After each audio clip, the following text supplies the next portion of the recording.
I'm Asif Mahmoud Shajib and I'm representing National Citizens Party from Bangladesh.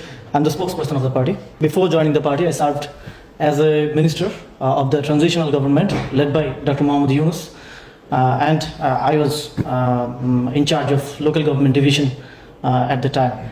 So today our discussion is based on building inclusive and sustainable cities in Asia-Pacific region, and I'll discuss about rebuilding democracy after authoritarianism in Bangladesh, a long authoritarianism. So how was the process? What is the experience of Bangladesh improving, developing our human rights situation, and where we are standing now?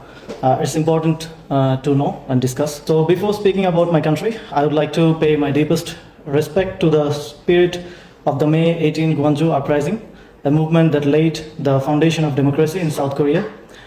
As I walked through the May 18 archives and the National Cemetery during the Human Rights Tour organized by this forum, I felt an overwhelming sense of familiarity. It reminded me deeply of our own July uprising of 2024 in Bangladesh, a mass uprising in which around 1,400 people lost their lives, demanding dignity, justice, and democratic rights. On the 5th of August 2024, Sheikh Hasina fled the country in the face of that resistance, and we formed a transitional government under Nobel Peace Laureate Professor Mohammad Yunus. Although the uprising began around a quota issue in government employment, it quickly became a collective demand for rebuilding the state itself. People wanted institutions they could trust, people wanted justice, people wanted democracy, and genuinely belonged to citizens. As a transitional government, we moved immediately on several fronts. On accountability and human rights, we initiated legal process regarding the killings during the uprising, established a fact-finding commission on enforced disappearance, which revealed that more than 4,000 people had been victims over the years, and signed the International Convention for the protection of all persons from enforced disappearance.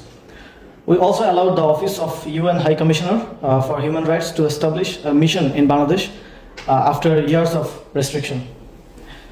On urban governance and city services, we introduced one-stop service centers where citizens could access multiple local government services from a single point, reducing bureaucratic barriers and improving accessibility for ordinary people. On youth and civic participation, many students who had led the uprising became directly involved in urban initiatives.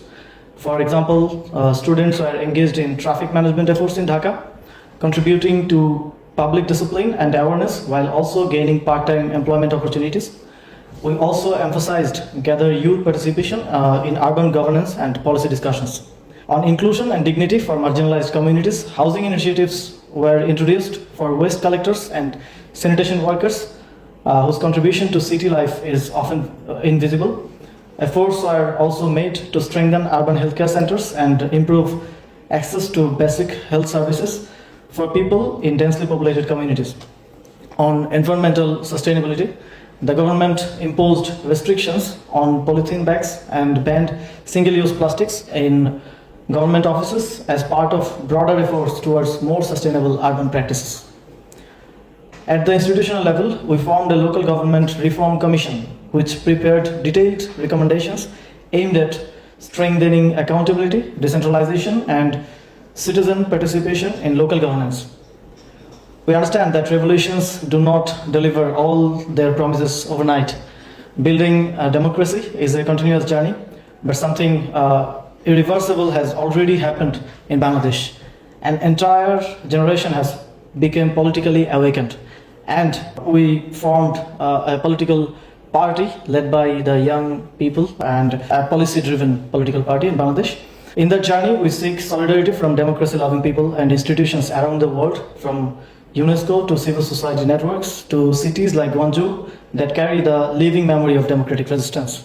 When ordinary people unite for dignity and justice, even the strongest authoritarian structures can fall. So the story of Gwangju proved that, and the story of Bangladesh is now trying to prove it too. Thank you very much.